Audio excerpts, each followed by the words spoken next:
दिशाएं मुख्यतया तीन माने जाते हैं।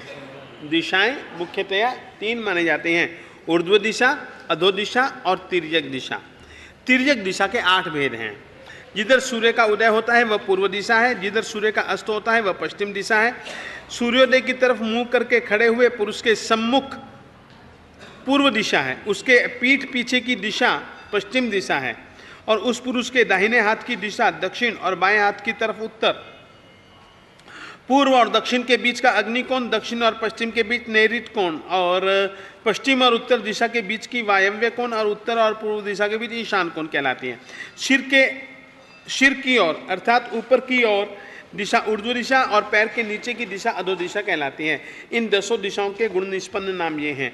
जैन परंपरा में इन 10 दिशाओं के नाम अलग अलग हैं। पूर्व दिशा का नाम है ऐन्द्री, आग्नेय कोण का नाम है आग्नेयी, दक्षिण दिशा का नाम है याम्या, नैऋत्य कोण का नाम है नैऋति, फिर है पश्चिम दिशा तो वारुणी, फिर है वायव्य कोण तो वायव्य, फिर है उत्तर तो सौम्या, फिर है ईशान तो विमला, ऊर्ध्व का है विमला, और नीचे का है तमा।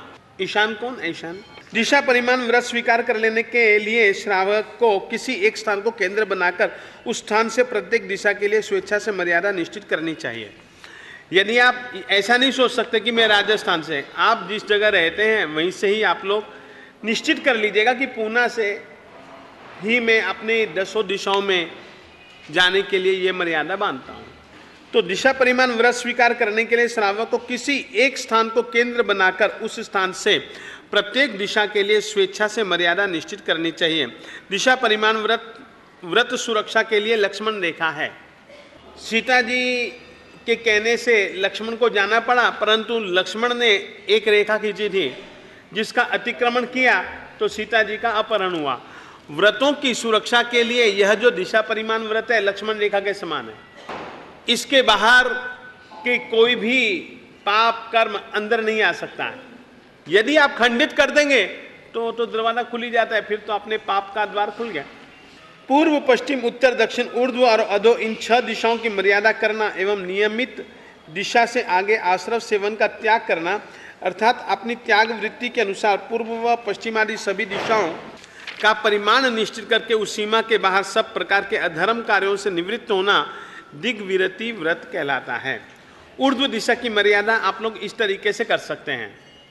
पूर्व, पश्चिम, उत्तर, दक्षिण, आग्नेय ने, वायव्य ने, नैऋत्य ने, ईशान कोण की तो आप लोग समझ गए।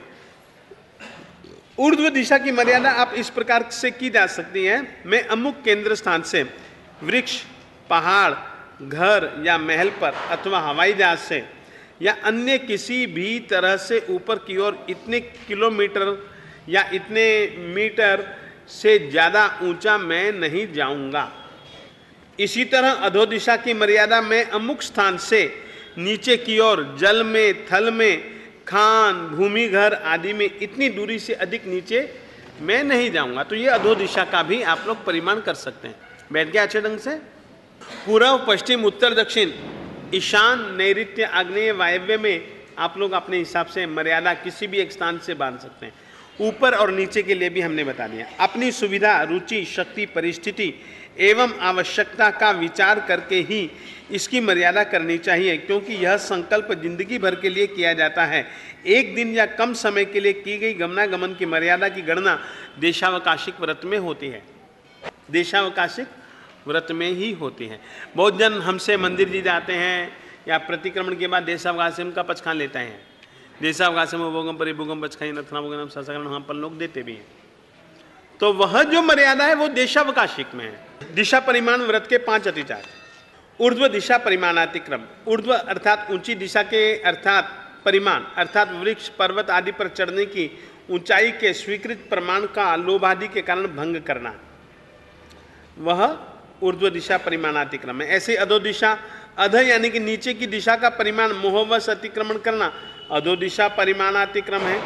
तिर्यक दिशा परिमाणातिक्रम, तिरछी दिशा अर्थात पूर्वादि दिशाओं में गमनागमन के लिए निर्धारित दिशाओं के परिमाण का अतिक्रमण करना तिर्यक दिशा परिमाणातिक्रम है। अनुपयोग यानी कि असावधानी के कारण से ऊर्ध्वाधि दिशाओं के परिमाण का अतिक्रमण करना अतिचार है, मगर यदि आप जानबूझ करके करते हैं तो यह अनाचार। क्षेत्र वृद्धि। अब एक सेकंड मेरी ओर देखिए।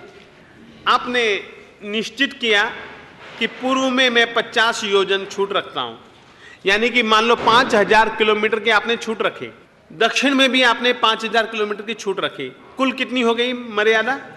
10,000 होगी ना। किसी ने ऐसा सोचा कि मुझको धंधा की दृष्टि से या किसी भी कारण से पूर्व दिशा में 7,000 किलोमीटर जाना है, तो मैं ऐसा क्यों ना करूं कि पूर्व दिशा में मुझको जाना है तो दक्षिण दिशा में जो मैंने 5,000 किलोमीटर रखा है, चलो 2,000 किलोमीटर इसमें डाल दूं। ये क्षेत्र वृद्धि। श्रावक क्या सोचता है, रहा तो 10,000 ही, रहा तो 10,000 ही ना। नहीं, व्रत लेने के बाद में तुम्हारी अनुकूलता प्रतिकूलता कुछ नहीं है, तो क्षेत्र वृद्धि। और तुमको एक बात और कहना चाहता हूं, इसमें तो मैंने बताया नहीं है कि किस तरीके से तुम दिशा परिमाण व्रत ग्रहण कर सकते हो, इसमें मैंने बताया नहीं है। आप इस रीति से भी सोच सकते हैं कि मैं यहां से यानी कि पूना से चारों तरफ पूर्व पश्चिम उत्तर दक्षिण बस 50,000 किलोमीटर तक की सीमा रखता हूं। कुल मैं 50,000 इधर जा सकता हूं, 50,000 इधर जा सकता हूं, 50 कर सकते हैं, इसमें कोई है नहीं। 2 लाख का हो गया नहीं, ऐसा नहीं है। अरे 50,000 की बात कर रहा है, एक सेकंड। हाँ, 8 दिशाओं का। हाँ बस 8 दिशाओं का मिला करके कह रहा है वो बंदा। इसके मैं तुमको इसमें तो मैं लिख करके नहीं लाया हूं। आप ये भी कर सकते हैं कि मैं यहां से समुद्र पार नहीं जाऊंगा, या अमुक नदी के पार नहीं जाऊंगा, अमुक गांव के बाहर नहीं जाऊंगा, अमुक पहाड़ है उसके बाहर नहीं जाऊंगा, मैं उसका उल्लंघन नहीं करूंगा। जैसे कि अरावली है, अरावली का उल्लंघन नहीं करूंगा। नदी, नाला, पेड़, पहाड़, आप किसी की भी सीमा कर सकते हैं। संकल्प के समय आपको स्पष्ट रहना पड़ता है, बस ये कहना चाहता हूं। जैसे कि मैंने दिशा परिमाण व्रत, हम साधुओं के लिए दिशा परिमाण व्रत नहीं है, एक बात ये याद रखिएगा। हम लोगों के लिए एक दूसरे परिमाण, उससे भी ज्यादा एक परिमाण व्रत है, वो भी मैं आपको बता देता हूं। दिशा परिमाण व्रत में हम तुमको ये कहना चाहते हैं, जैसे कि मैंने यह निश्चित किया कि मैं महाराष्ट्र की सीमा के अंतर्गत ही, मैंने और कुछ निश्चित नहीं किया, मैंने यह ही सोचा, क्योंकि महाराष्ट्र दूसरे प्रदेशों से जुड़ा हुआ है, एक तरफ राजस्थान भी जुड़ा हुआ है, एक तरफ गुजरात भी जुड़ा हुआ है, और दूसरे भी बहुत सारे क्षेत्र जुड़े हुए हैं। हर प्रदेश अन्य प्रदेशों से घिरा हुआ ही है। जैसे कि हमारा पंजाब है, एक तरफ हरियाणा भी है, हिमाचल भी है, और एक तरफ उत्तर प्रदेश भी है, एक तरफ दिल्ली भी है, एक तरफ राजस्थान भी है। यदि हम इधर बढ़ जाते हैं तो हमारे लिए राजस्थान की सीमा आ जाती है। मैंने निश्चित किया कि मैं महाराष्ट्र में रहता हूं, मैं महाराष्ट्र की सीमा के बाहर धंधा पानी नहीं जाऊंगा, नहीं करूंगा, कुछ नहीं करूंगा। तो ये क्या हुआ? ये आपने दिशा परिमाण, ये कोई पूर्व पश्चिम नहीं हो गया, आपने यह भी दिशा परिमाण किया कि चारों तरफ से पूरे के पूरे महाराष्ट्र प्रदेश की आपने छूट रख सकते हैं आप। तो यह भी दिशा परिमाण व्रत कहलाता है। मैं ये कहना चाहता हूं।